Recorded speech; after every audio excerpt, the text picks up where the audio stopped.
Pai,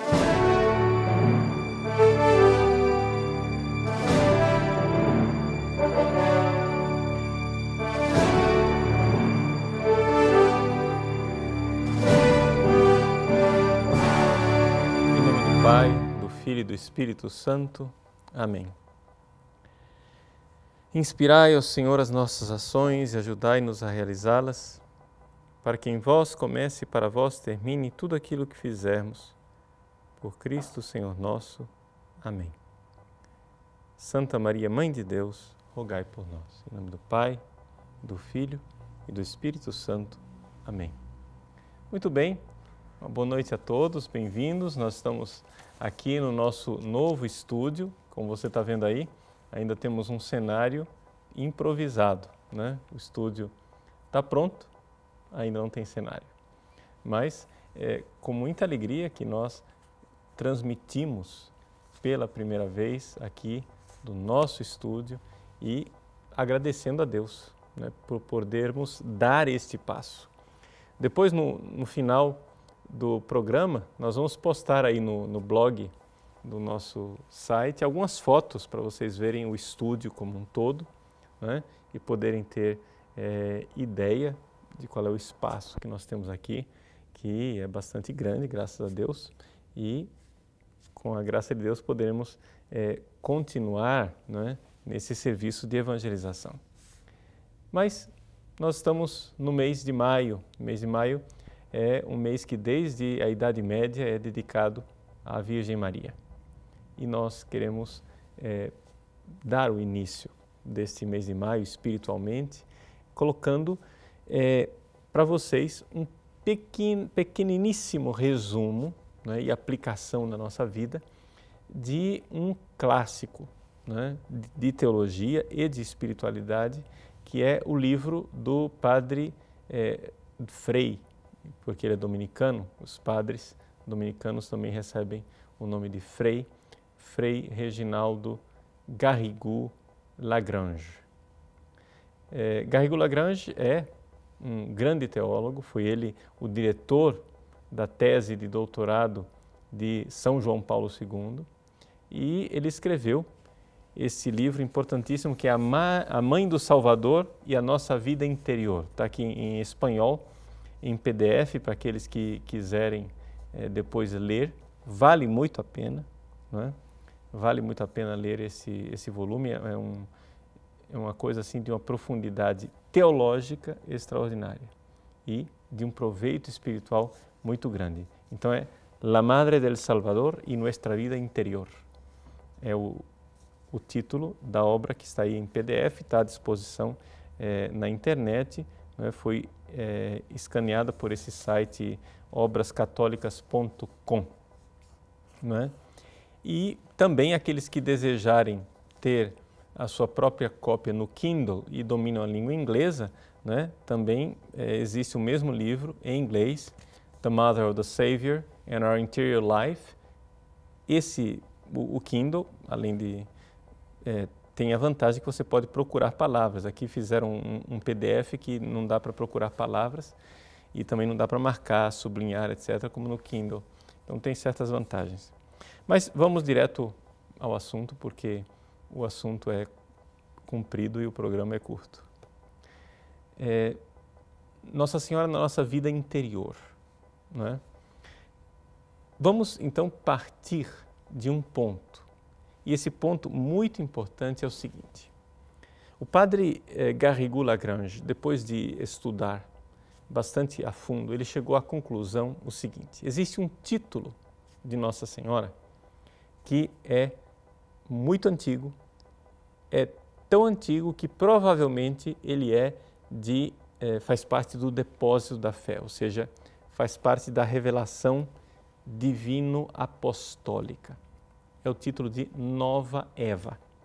Nossa Senhora a Maria é a nova Eva. Por quê? Porque Jesus é o novo Adão. Esse título de novo Adão está presente na Sagrada Escritura, né? Em 2 Coríntios 15, em Romanos 5, 1 Coríntios 15 também. Está lá, Jesus chamado de novo Adão. Uma comparação, uma contraposição entre Jesus e o Adão, né? E Maria, logo nos primeiros santos padres, é unanimemente chamada de nova Eva. Então, essa unanimidade é tão grande que o padre Garrigou Lagrange disse: não é possível que tão cedo a Igreja tenha chegado a esta unanimidade sem que isto fosse algo que viesse dos apóstolos, não é? Ou seja, nós temos que lembrar o seguinte: nós estamos numa época, o segundo século, né? O segundo século que a gente diz é o ano 101, 102, 103, né?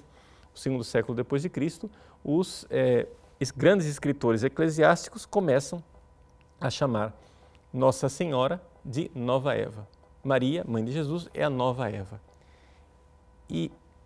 Ou seja, como é possível que, numa época em que não havia internet, não havia bibliotecas, troca de trabalhos científicos, dificilmente havia comunicabilidade, né, entre as várias dioceses, igrejas, as comunidades cristãs, como é possível que, de repente, todo mundo começa a chamar Maria de Nova Eva? Bom, se não havia comunicação entre os galhos, é porque isso vinha do tronco. Dá para entender? Ou seja, se não se explica havendo comunicação entre os vários galhos, então é porque veio de uma origem comum. A origem comum, então, nós vamos terminar na época dos apóstolos. E para aqueles que quiserem se aprofundar e ver como de fato trata-se de algo bastante antigo, aí no livro em espanhol, vocês podem encontrar uma série de referências a Nossa Senhora como Nova Eva, como um testemunho, né, da tradição, entre várias coisas, na página 174, mas tem também em outros lugares. Vejam que existem muitos testemunhos dos santos padres a esse respeito. Bom, mas o que quer dizer Maria Nova Eva? Veja só, isso é importante, porque quem é Adão e Eva? Adão e Eva foram aqueles que foram a causa de nossa ruína, ou seja, foram aqueles que nos introduziram no caminho da perdição. E Jesus é o novo Adão, segundo São Paulo, porque é ele que nos coloca no caminho da salvação. Se por um homem entrou o pecado, por um homem também saiu o pecado. Então, nós estamos aqui diante de uma regeneração da humanidade. Dizer que Maria é a nova Eva quer dizer que ela participou na nossa redenção. Você vai achar estranho e talvez vá ficar meio escandalizado. Ou seja, como é possível, Maria? Mas o Redentor não é um só? Sim, o Redentor é um só. Mas vamos entender uma coisa. Eu não estou dizendo que Maria, quando nós dizemos que Maria é corredentora, eu não estou dizendo que nós temos dois redentores. Não. A comparação para você entender é o seguinte.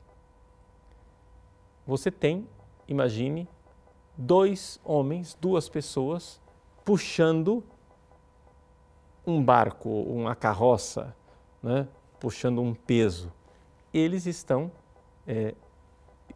cada um, parcialmente produzindo aquele movimento. Então, um coopera com o outro, não é? Mas é uma cooperação onde as coisas são parciais, não é? São colaboradores, mais ou menos no mesmo nível, e colaboradores que puxam juntos o mesmo peso. Não é isso que Maria faz. Nosso Redentor é Cristo, não é? Ele é o Redentor, não tem dúvida nenhuma disso. A comparação para você entender é a seguinte, é que Jesus causa a nossa redenção como Redentor e Maria colabora nessa redenção como corredentora, da mesma forma que nós podemos falar que Deus é a origem do fruto de uma árvore e que a árvore é a origem do fruto. Dá para entender? Ou seja, os dois produzem totalmente aquele fruto. Só que de forma originária, transcendente, divina,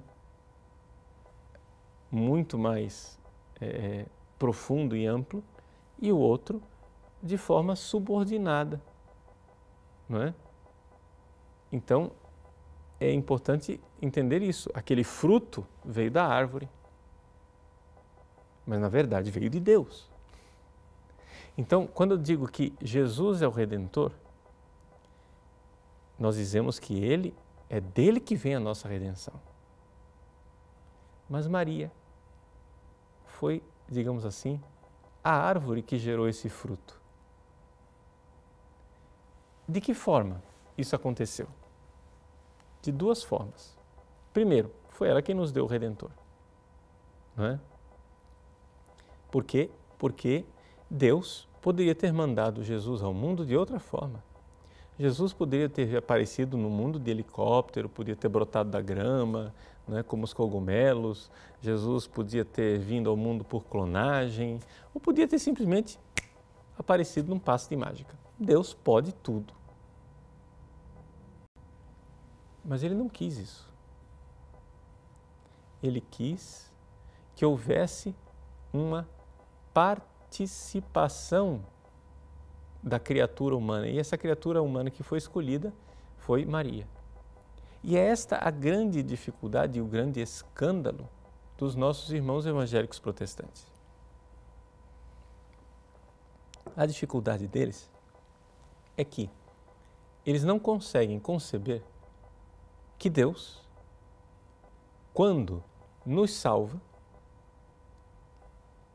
quis introduzir colaboração humana nesta salvação, embora ele seja o Salvador único.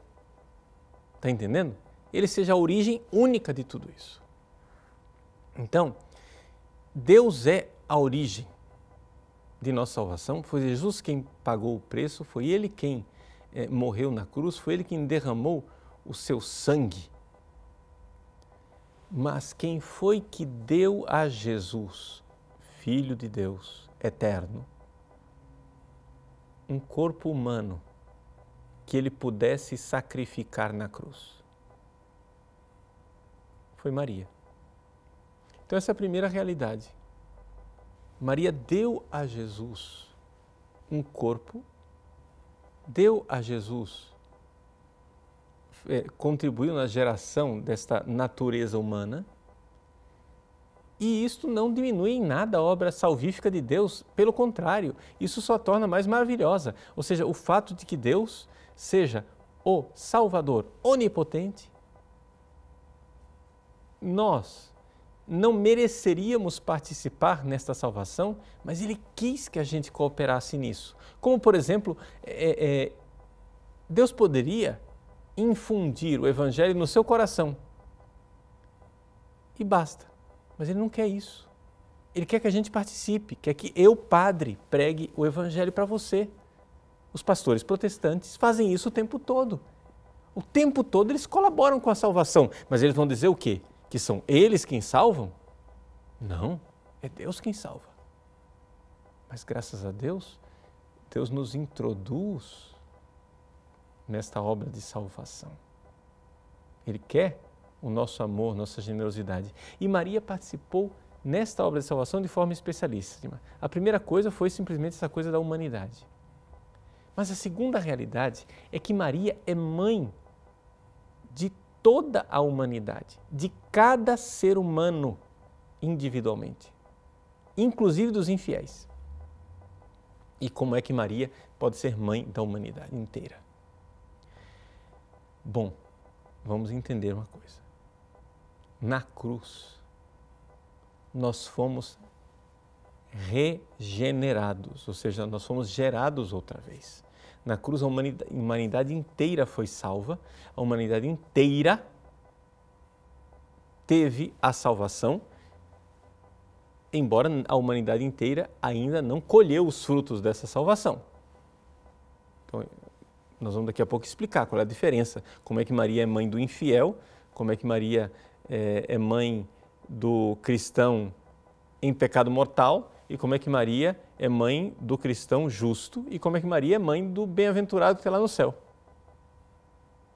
São várias formas diferentes, mas por enquanto deixa isso de lado. Vamos entender. Na cruz nós fomos gerados outra vez. Por isso Jesus é o novo Adão. É uma nova origem para a humanidade. Um novo começo. Podia ter sido um novo Adão e não ter colocado nenhuma nova Eva. Mas ele não quis assim. Ele quis uma mãe para esta nova humanidade. Por isso ele disse, João 19, Filho, eis aí a tua mãe. Ele nos deu uma mãe. E as palavras de Cristo, elas são performativas. As palavras de Cristo são como nos sacramentos. Elas não somente significam, elas realizam o que significam. Então, quando Jesus pronuncia na cruz, eis aí a tua mãe, ali ele está constituindo espiritualmente a Virgem Maria como nossa mãe. E como ela foi mãe? Não como Eva. Eva foi mãe lá atrás, foi mãe da humanidade. Nós podemos dizer que nós somos todos filhos de Eva. Não é isso? Porque ela foi mãe da humanidade, ela foi mãe dos viventes, né, como diz a Bíblia, mas ela foi mãe da humanidade de uma forma geral. Maria não. Maria é mãe da humanidade de forma específica. Você é gerado por ela. Eu não posso dizer que eu fui gerado por Eva, eu fui gerado pela minha mãe. Você foi gerado pela sua. Só lá atrás nós fomos gerados por Eva. Mas Maria não. Nós, na redenção, fomos gerados por ela. Jesus, novo Adão, Maria, nova Eva. Como é que isto acontece na prática? Vejam só, o padre Garrigou-Lagrange coloca numa explicação teológica extraordinária, não é? Ele diz assim que a maternidade de Maria, ela é antes de tudo uma maternidade no sentido moral, ou seja, porque ela participou junto com Cristo na cruz, nos méritos, na satisfação e na intercessão. Não é? Ela participa da redenção. Ela é corredentora. Por quê? Porque ela quis, Jesus quis associá-la a essa redenção. Deus quis isto. Então, o Redentor veio através dela. Então, quando ela deu a Cristo o seu corpo, a sua, aspas, carne, para ser sacrificada na cruz, ela estava gerando o instrumento que iria quebrar, digamos assim, romper, dilacerar o seu coração imaculado, o seu coração santíssimo. Como? Porque ela sabia que Jesus seria sacrificado na cruz. E a profecia de Simeão disse, uma espada transpassará a tua alma. Ou seja, aquela profecia de Simeão, de que uma espada transpassaria a alma de Maria, está mostrando o sofrimento de Maria na cruz. Quando o fruto do ventre dela foi sacrificado na cruz, o seu coração materno foi sacrificado junto. Por isso ela é co-redentora. Ela é diferente dos santos, dos outros santos. Os outros santos não são corredentores. Maria é corredentora. Você vai dizer, não, padre, mas essa história de título de corredentora não foi proclamado como dogma. Não foi proclamado como dogma, mas poderá ser proclamado como dogma. Por quê? Porque está presente em muitíssimos papas, muitíssimas encíclicas papais, esse título de corredentora. Não é? Então, nós podemos esperar no futuro, né? Hoje, pode ser que não esteja na moda hoje, né? Tudo bem, estamos vivendo um tempo de crise, de problemas. Mas com a graça de Deus, a crise não dura para sempre, né? E no futuro nós poderemos ver, quem sabe, né? Se não aqui na Terra, quem sabe a gente vê de lá do céu, né? A proclamação do título de Nossa Senhora como Corredentora como dogma. Porque todos os dogmas marianos que foram proclamados até agora são dogmas que falam de Maria em si mesma, mas não são dogmas que falam de Maria para nós, a relação de Maria conosco. E isso, para que se explique a relação de Maria conosco, é necessário explicar como ela, sendo mãe de todos os homens, é corredentora e medianeira de todas as graças. Que são as duas realidades que a gente poderia aqui fazer programas específicos sobre esses dois títulos, explicando, né, como Maria participa dessa redenção de forma mais profunda. Eu estou dando a vocês aqui simplesmente uma noção preliminar, introdutória, talvez superficial até, daquilo que é essa verdade que nós estamos contemplando. E isso é uma coisa importante para você. Se você quer entender realmente Mariologia, quer entender Nossa Senhora, você tem que entender que estamos tratando de um mistério. A grande dificuldade das pessoas que ensinam Mariologia hoje em dia é que tratam a Virgem Santíssima como se ela fosse uma mulher qualquer, uma discípula de Cristo, uma santa como outra qualquer. Não, nós temos que entender que Maria, ela, porque é mãe de Deus, ela participa de forma especialíssima do mistério da união hipostática. Isso quer dizer que esta união entre a natureza divina e a natureza humana na única pessoa de Cristo, a única pessoa da qual Maria é mãe, é uma pessoa divina. Ela participa, então, a função dela entra nesta ordem, né, do mistério hipostático. Portanto, Maria é um grande mistério. Como diz o Antigo Testamento, quem é esta, né, que avança como a aurora? Quem é esta? Os santos padres dizem constantemente que até mesmo os anjos, e São Luís Maria fala no seu tratado, que os anjos perguntam, que est ista? Quem é ela? Então Maria é um grande mistério. Bom, voltemos ao nosso ponto que nós estávamos investigando. Como é que Maria é nossa mãe? Ela é nossa mãe porque nós fomos gerados na cruz e ela participou dessa geração porque Jesus assim quis.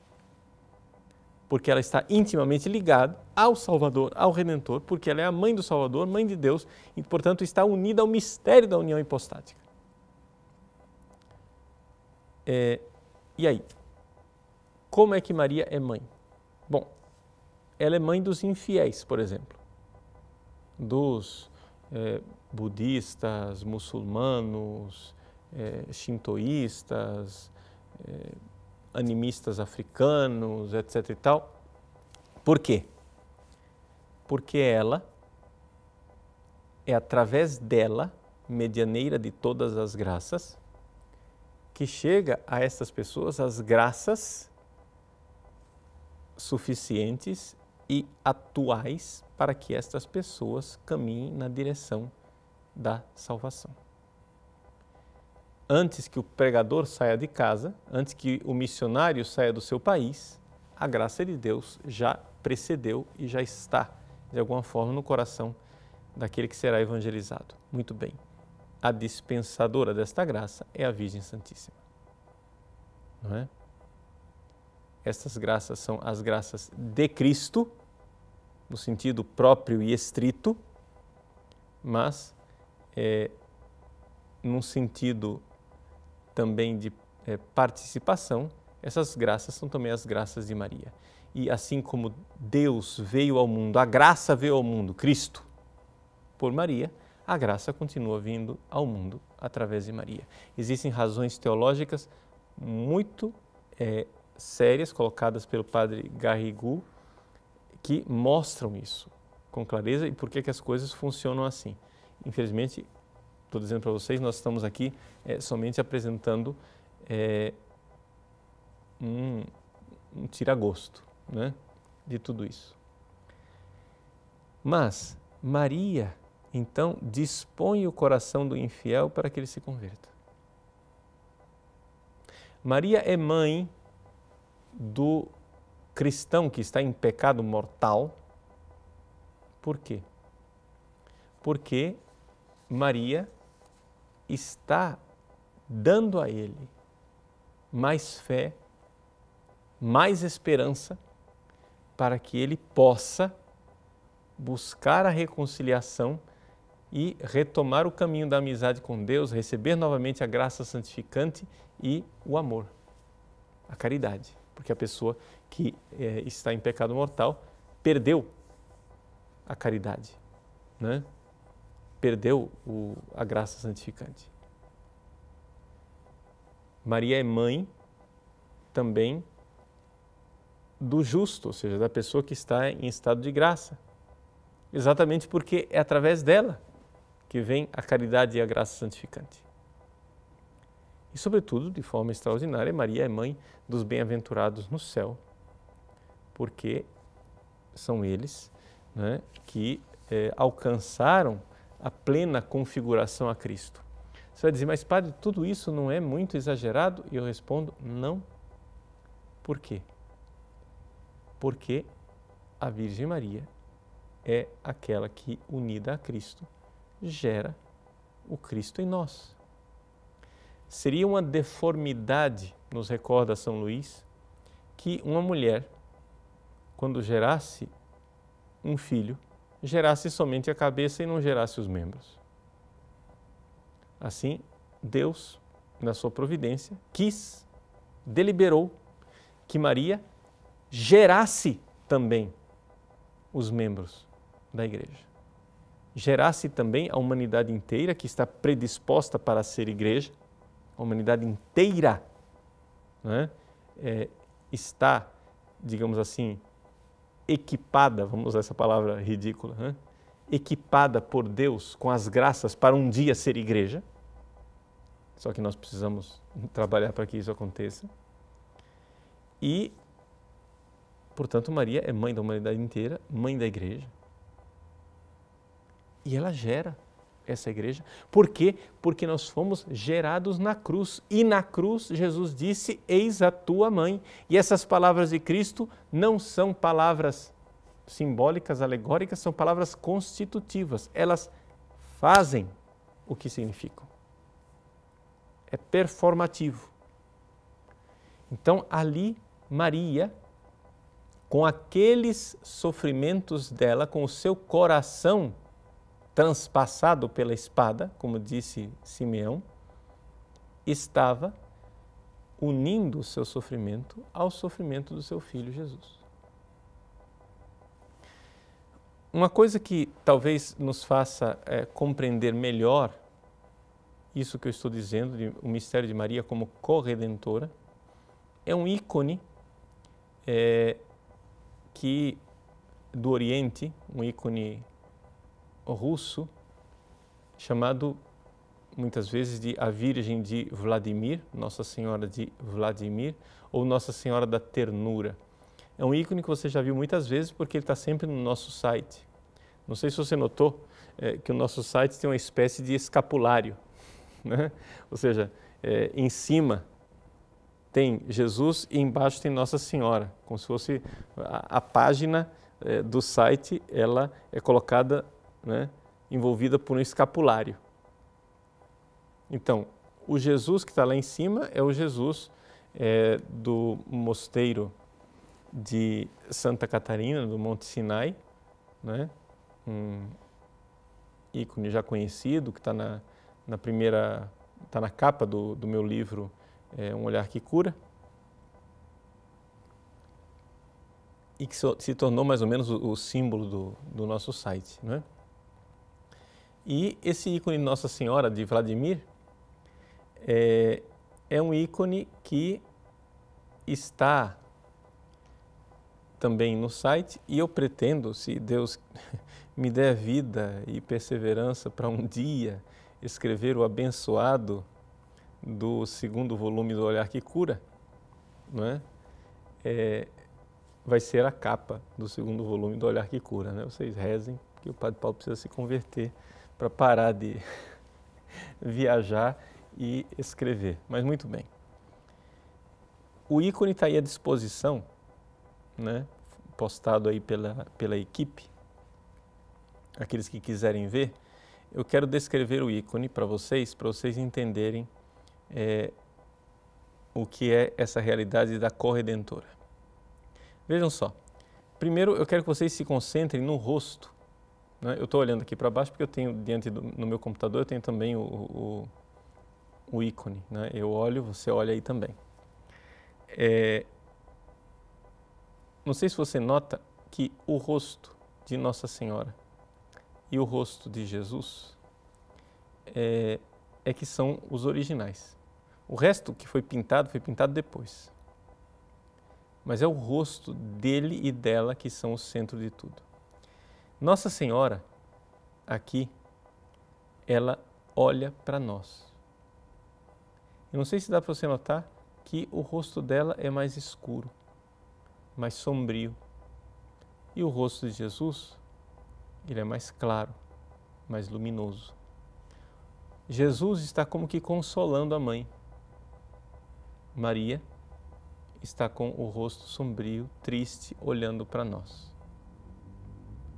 Ela acaba de receber a notícia de Simeão, por assim dizer.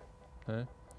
Ou seja, uma espada transpassará a tua alma. Ela acaba de receber a notícia da morte redentora de Cristo. Veja, eu digo isso simbolicamente, né? Não estou dizendo que ela acaba de receber a notícia e bateram uma foto e fizeram um ícone, não é isso.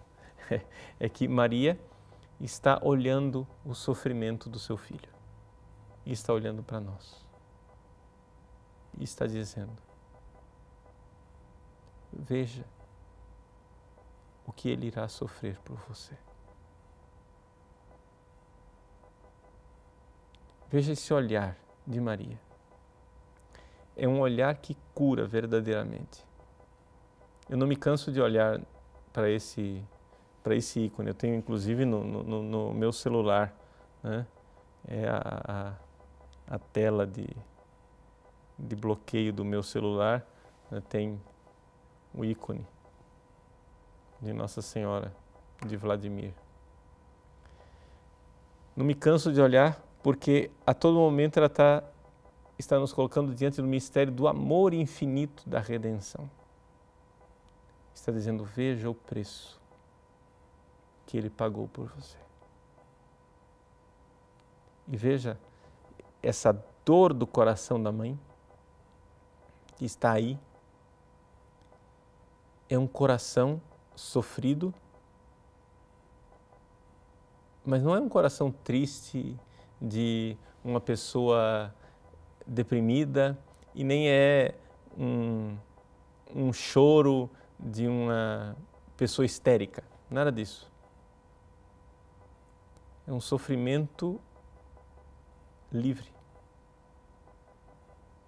Fiat, faça-se em mim conforme a tua palavra. Ela aceita livremente. E por causa dessa sua liberdade e deste amor, ela é corredentora. Então vejam que Maria, ao gerar o filho, já lá em Nazaré, ao gerar o filho, ela estava gerando aquele que seria sacrificado e estava gerando aquele que de alguma forma seria o sacrifício que ela ofereceria também como mãe, né, como corredentora. Quero mais uma vez recordar, quando nós dizemos que Maria é corredentora, nós não estamos dizendo que existem dois redentores, O Redentor é Cristo, ponto, e acabou. Único Redentor no sentido estrito da palavra. Assim como a origem única, no sentido estrito da palavra, do universo é Deus. Mas a origem de um fruto, eu posso dizer que também é a árvore. Então, Maria é, digamos, causa subordinada, não é? Mas não é uma causa subordinada que seja parcial, é uma causa subordinada total. Por isso ela merece o título de corredentora, porque não é parcial como dois homens que puxam, não. Jesus redimiu um pouquinho, ela redimiu outro pouquinho. Não, Jesus redimiu tudo. E ela foi corredentora de tudo. E é por isso que ela é medianeira de todas as graças. Vejam que a Virgem Maria, ela sendo medianeira, uma medianeira pode ser medianeira por ter sacerdócio, né? Como um padre ordenado, ele é sacerdote, então ele é mediador. Mas Maria não é mediadora nesse sentido, porque um sacerdote é somente um ministro, né? Santo Alberto Magno, no seu famoso Mariale, que ele faz uma meditação sobre o mistério da Anunciação, ele diz assim, que o anjo disse a Maria, ave cheia de graça. E então, quer dizer que Maria tinha todas as graças. Bom, se Maria tinha todas as graças, não quer dizer que ela tinha também a graça do sacerdócio? Aí Santo Alberto Magno diz, não, porque ela tinha mais. Porque o sacerdote é só um ministro. Ela participou da redenção. Ou seja, ela não foi somente, ela não foi um ministro simplesmente, né? A palavra de Santo Alberto diz, non in ministerium sed in consortium et in adiutorium, né? Ou seja, Maria não foi participante somente no ministério sacerdotal, que era muito pouco. Ela participou como associada e como auxílio, né? Porque era a nova Eva. E aí Santo Alberto Magno lembra aquela frase lá do Gênesis, não convém que o homem esteja sozinho, vamos dar a ele um auxílio necessário. O auxílio necessário é Maria, do novo Adão, que é Cristo. Então, vejam, por que eu estou dizendo isso? Eu estou dizendo isso para que vocês entendam que Maria, como mediadora, ela deve fazer duas coisas. O que é que um sacerdote faz? Ela é mais do que um sacerdote. Mas o que é que um sacerdote faz? Ele oferece orações e sacrifícios, é a parte ascendente. Mas, ao mesmo tempo, existe uma parte descendente, que é a parte de distribuir as graças. Então, Maria participa nessas duas realidades, é como se fossem os dois lados da medalha milagrosa. Não sei se vocês já viram a medalha milagrosa. A medalha milagrosa, num lado, tem Maria com as mãos assim para baixo, com os raios, né, que saem dizendo que ela está distribuindo as graças. Esse é o papel de mediadora enquanto descendente. Ela recebe de Deus as graças e distribui aqui na terra. Mas do outro lado da medalha milagrosa, você tem lá um M entrelaçado com a cruz. Maria entrelaçada com a redenção, corredentora, não é? E lá estão os dois corações. O coração de Cristo, o sacratíssimo coração que sofreu por nós na cruz, foi transpassado pela lança e nos redimiu, e o coração de Maria transpassado pela espada, conforme a profecia de Simeão, Está lá os dois corações. Ou seja, o coração do Redentor e o coração da corredentora. Então, se você for olhar a medalha milagrosa, de um lado você tem a medianeira de todas as graças e do outro lado você tem a corredentora, que é o quê? É esse papel ascendente e descendente. Ascendente, aquela que oferece a oração e o sacrifício. Descendente, aquela que distribui as graças. Então, de alguma forma, poderíamos dizer aqui e comparar Maria a um sacerdote. Mas ela, na verdade, é mais do que um sacerdote ministerial, não é? Se a gente pegar no sentido, na acepção própria da palavra sacerdote, que é o Cristo, claro, ela está, digamos assim, configurada ao Cristo como colaboradora, mas não se usa a palavra, de uma forma geral, não se usa a palavra sacerdócio para Maria para não confundir demais as coisas, não é? Mas se usa a palavra medianeira. Então é assim que ela gera em nós a nossa vida espiritual. Então vejam que é muito mais do que um santo. As pessoas têm uma tendência de esvaziar o mistério da Virgem Maria como se ela fosse simplesmente um santo maiúsculo. Ela não é isso somente. Ela é muito mais, não é? Ela é medianeira de todas as graças e corredentora. Nós vamos então agora fazer um pequeno intervalo para dar a oportunidade de você fazer as perguntas e nós retornamos daqui a pouco.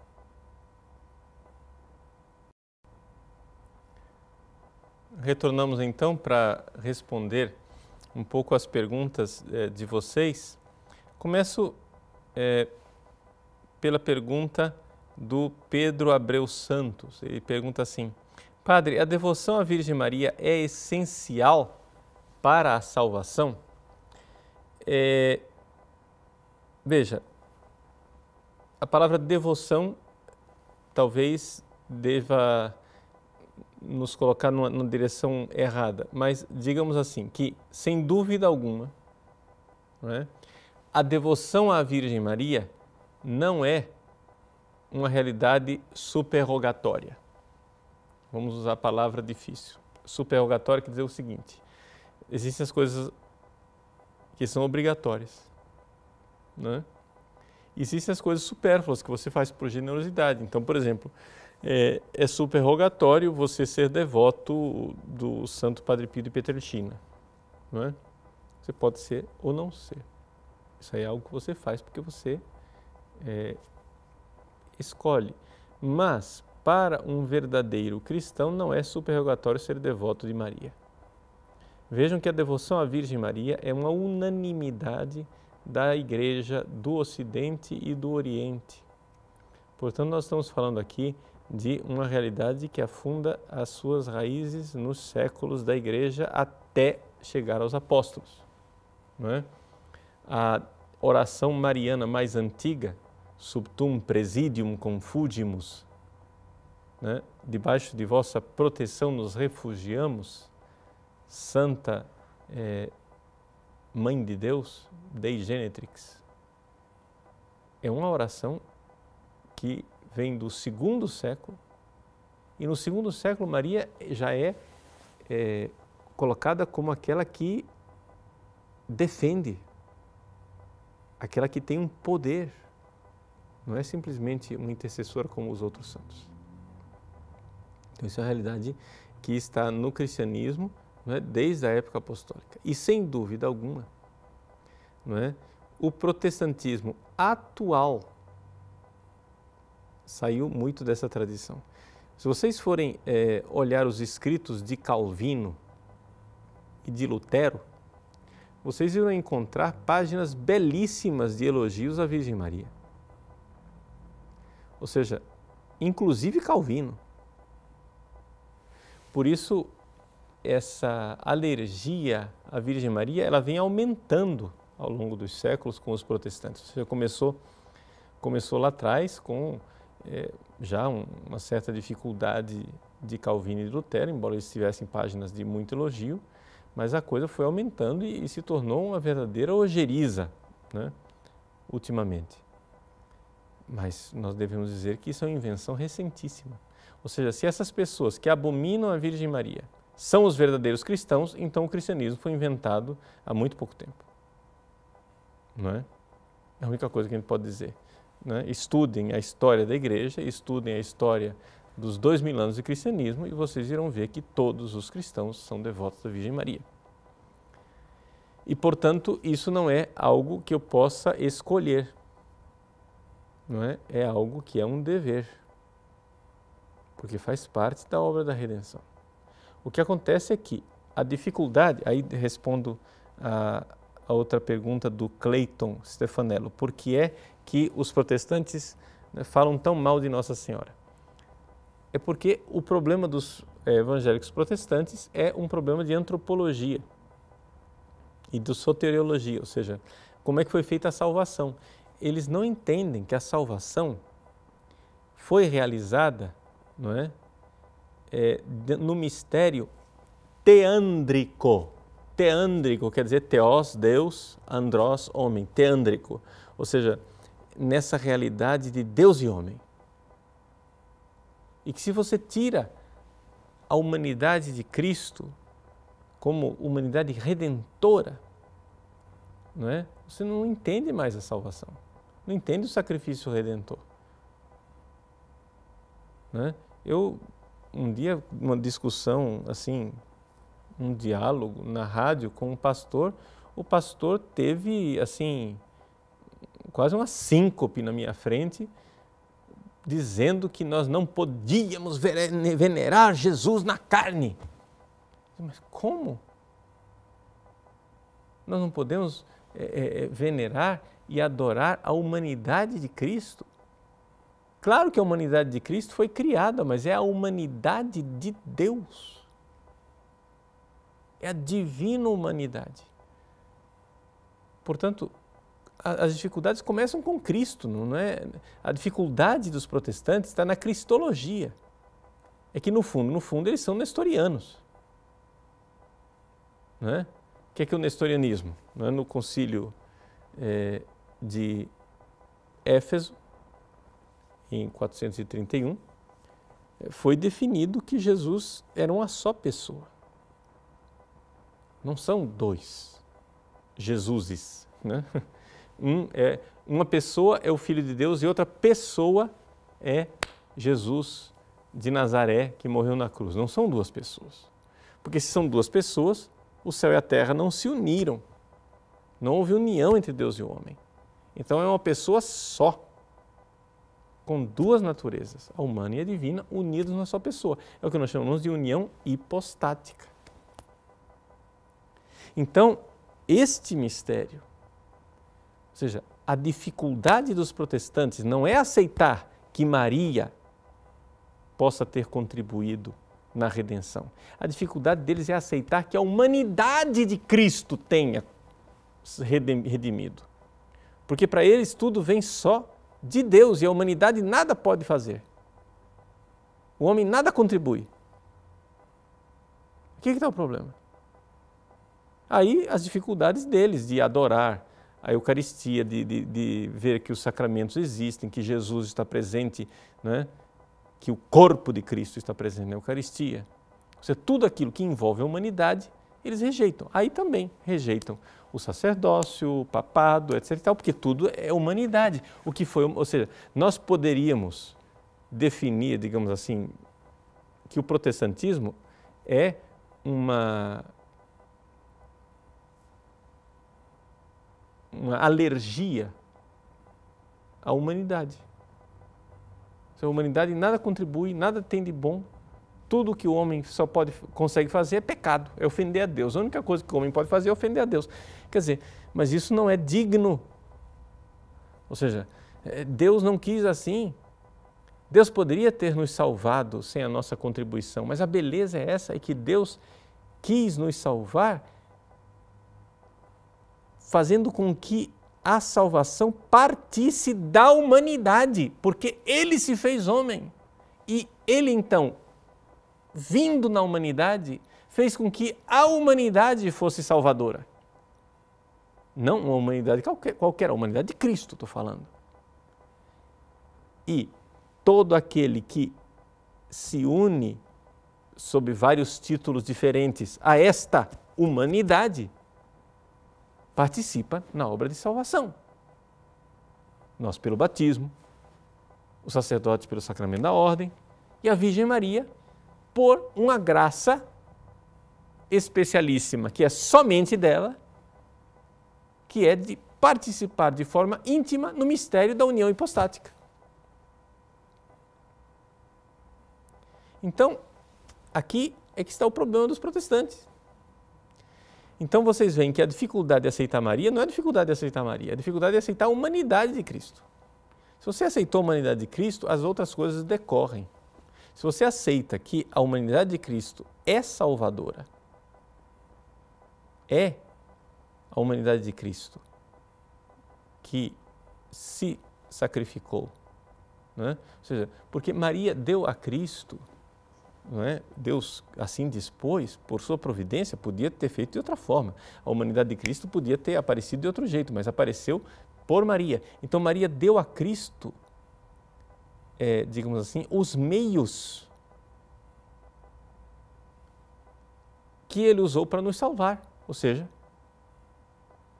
a sua humanidade que Ele sacrificou na cruz, porque Deus não pode se sacrificar, mas uma humanidade pode se sacrificar. Quem quer entender o conceito de sacrifício, não é? Assista, no nosso site nós temos aí o pequeno retiro de 3 palestras que eu dei para a Semana Santa. Acho que seria bom unirmos isso aqui que eu estou dizendo a respeito da Virgem Maria, porque uma coisa completa a outra, não é? Então, assim, é que a dificuldade nossa é que nós temos, o programa é bem rápido e ou a gente supõe muita coisa, ou a gente está sempre tendo que repetir as mesmas coisas sempre, né?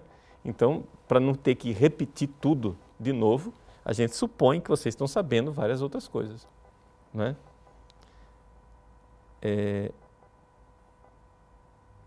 Angelina, podemos dizer que a via da santa escravidão proposta por São Luís é um chamado para todos os católicos? Ou um caminho específico para alguns eleitos por Nossa Senhora? Veja, Angelina, quem inventou a consagração a Nossa Senhora não foi São Luís, foi Jesus na cruz. Foi ele quem disse para o discípulo: eis aí a tua mãe. E disse: mulher, eis aí o teu filho. Então foi ele que nos entregou a Maria. E foi ele que entregou Maria a nós. Naquela realidade ali da cruz, nós temos que entender que as palavras de Cristo são constitutivas. Então isso quer dizer o seguinte: as mesmas palavras de Cristo que constituíram Maria, nossa mãe, são as palavras de Cristo que nos constituíram entregues a ela como filhos, como consagrados.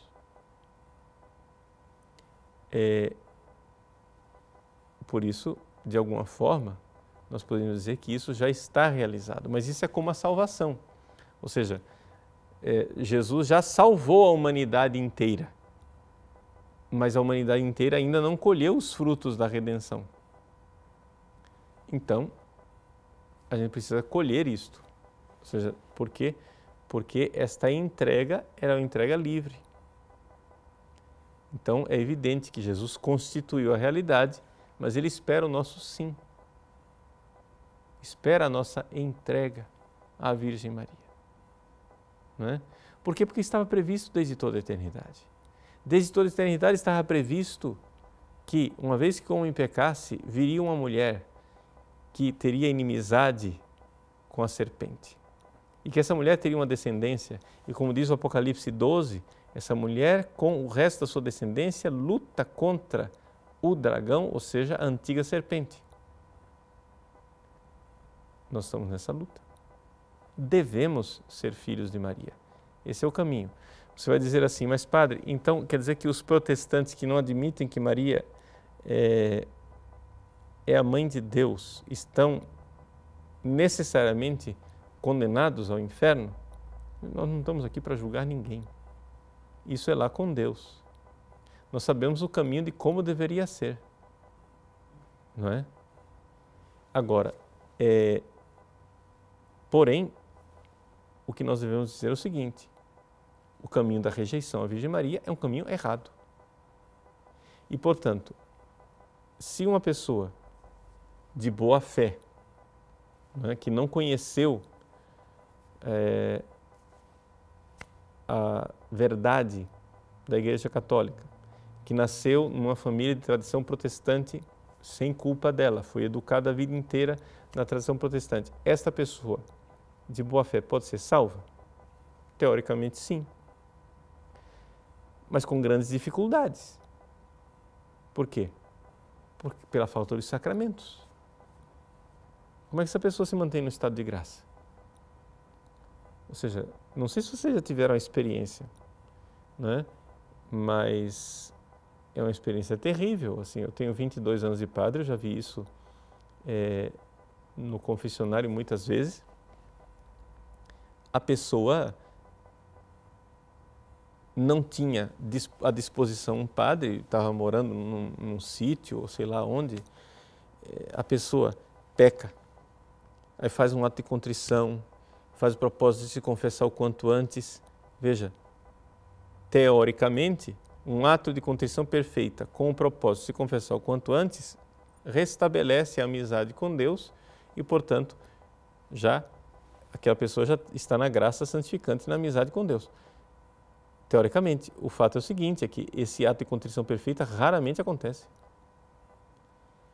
E a pessoa faz o propósito uma vez, cai, faz outra vez, cai, faz outra vez, cai, faz outra vez, cai, faz outra vez, cai, até que finalmente ela vem na confissão. Na confissão ela se confessa. E ali ela recobra um novo ânimo, recebe a graça. E ali começa a lutar de forma mais eficaz. Porque a confissão nos dá isso, nos dá as armas, nos dá os instrumentos. Não é?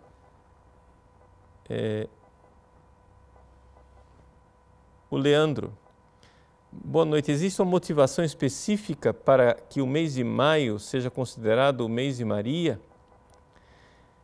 Então veja, Leandro, a questão do mês de maio está ligado à questão da primavera, mês das flores, né? Portanto, ligado a um renascimento da vida. É um mês onde se celebra a Páscoa e, portanto, não é?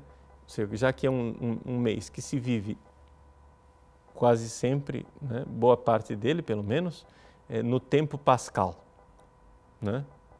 Boa parte não, geralmente todo ele, né? No tempo pascal, o mês de maio. E uma vez que, ligado à ressurreição, à vida, primavera, flores, etc., a piedade, né, católica quis então colocar a alegria pascal, uma presença da Virgem Maria, né? Porque ela é a causa de nossa alegria em muitas coisas, né, da nossa vida. Então, muito bem. Outra pergunta. O Beroaldo Amorim. Por que não se fala mais em algumas igrejas que Maria é corredentora? Veja, a dificuldade é a seguinte, infelizmente, isso aqui se explica com um outro programa ao vivo que eu fiz, né, há meses atrás sobre Nossa Senhora, onde eu falava de dois tipos de Mariologia. Uma Mariologia que é mais, coloca Maria mais como membro da igreja, e outra Mariologia que explica a Virgem Santíssima mais dentro do mistério de Cristo, portanto da união hipostática. Essa Mariologia que faz Maria somente um membro da igreja, uma santa como outra qualquer, só que maiúscula, é uma Mariologia muito redutiva. Infelizmente, é essa Mariologia que é ensinada nos nossos seminários. Infelizmente. Não é? Por quê? Porque é evidente, ela é mais ecumênica, ela é mais palatável, né, para mentalidades protestantes. Então, não querendo criar conflitos, se foi deslizando nessa direção. Mas se perdeu muito daquilo que é a piedade mariana realmente católica. Por quê? Porque se deve, sem dúvida alguma, recordar toda a função da Virgem Maria dentro do mistério de salvação, portanto ligada ao mistério da união hipostática e da redenção na cruz. Então é por isso que não se fala, por causa de uma opção teológica válida, porém incompleta, né? Porque de fato Maria é membro da Igreja, mas não é somente isso. Então, por causa dessa mariologia da Virgem Maria como membro da Igreja, se fala de Maria como um dos tantos santos. Mas se você fala de Maria enquanto mãe de Cristo, unida à Cristologia, você fala de Maria como mãe da Igreja, né? Então é diferente. Então as coisas estão assim. São os tempos que nós vivemos. Então acho que ficamos por aqui, por questão de horário, e quero mais uma vez, né, agradecer a vocês essa participação. Para mim é uma alegria muito grande, né, poder inaugurar aqui com esse programa ao vivo de hoje, esse nosso estúdio que custou muito suor e lágrimas no sentido literal da palavra, né? Quero louvar a Deus pelo sacrifício das pessoas que trabalharam. Essas paredes aqui, elas têm uma história para contar, uma história de muito sacrifício. Então quero louvar a Deus por isso, né? Louvar a Deus e celebrar com gratidão a alegria de estarmos aqui hoje. Bom, mas é só, né, mais um passo. Com a graça de Deus temos ainda muito trabalho para fazer, tá bom? E agradecemos a você, sua fidelidade, a fidelidade dos alunos, aqueles que contribuem. Se você não contribui ainda com o nosso site, faço o convite de você contribuir. O nosso sistema de pagamento está mais fácil agora e é melhor. Se você tentou algumas vezes e não conseguiu, agora a coisa está realmente funcionando. E se não funcionar, nós temos agora uma equipe de suporte que vai entrar em contato com você, né, para que você consiga então concluir a sua assinatura ajudando você, tá bom? Então, mais uma vez, como eu digo, uma grande alegria. Quero também avisar o seguinte, que nas próximas 2 semanas, né, semana que vem, a partir do dia 12, eu não estarei aqui em Cuiabá, vou estar em Cachoeira Paulista, né, do dia 12 até mais ou menos o dia 25. Então nós temos aí 2 segundas-feiras onde eu não terei oportunidade de estar aqui com vocês no programa ao vivo. Mas vocês poderão assistir, né, as palestras que eu terei na Canção Nova. Já anuncio desde já que eu estarei presente nos programas do professor Felipe Aquino, na Escola da Fé, e também estarei presente nos acampamentos no Congresso Mariano e no acampamento Fortes na Tribulação. Então vão ser oportunidades também de você, através da TV Canção Nova, participar e a gente continuar o nosso contato. Vão ser 2 semanas em que eu não vou ter programa ao vivo, mas vou ter essa participação, essa oportunidade de estar com você, mesmo assim, através da Rede Canção Nova. Tá bom? Então, que Deus abençoe. Mais uma vez, muito obrigado. Viva com devoção esse mês de Maria. Não se esqueça do Santo Terço, do Santo Rosário, se possível, não é? E de muita devoção à Virgem Maria. Nossa Senhora, quando ela apareceu em Fátima e em tantas outras aparições, insistiu muito na récita do Santo Terço e na devoção ao seu Imaculado Coração. Que isso seja uma constante. Não sejamos devotos do Imaculado Coração de Maria somente no primeiro sábado do mês. Aí você faz 5 sábados, pronto, me livrei. Não, não é somente isso. Seja verdadeiramente devoto do Imaculado Coração e do Terço. Maria, Nossa Senhora, prometeu que isso seria fonte de salvação para nós e para a humanidade. Também porque isso iria nos poupar de muito sofrimento que infelizmente parece que vai vir por causa de nossa desobediência, por nossa falta de conversão. Então, Deus abençoe você. Que Nossa Senhora seja realmente mãe e gere a sua fé. Olhe para este ícone da Virgem de Vladimir, que esse olhar gere em você o amor por Cristo. Ela olha para nós e diz: veja o quanto Ele amou. Por que não amar de volta quem nos amou assim? Deus abençoe. Em nome do Pai, do Filho e do Espírito Santo. Amém. Na santa glória um dia, ao lado de Maria, no céu triunfarei. No céu, com minha mãe estarei. No céu, com minha mãe estarei. Com minha mãe estarei, aos anjos me ajuntando, hinos entoando, louvores lhe darei. No céu,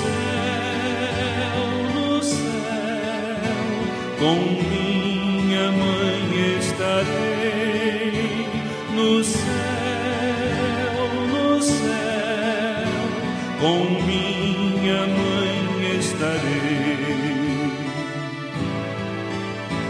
Com minha mãe estarei, ditoso pensamento, que em meio ao sofrimento fiel recordarei. No céu, com minha mãe estarei. No céu, com minha mãe estarei.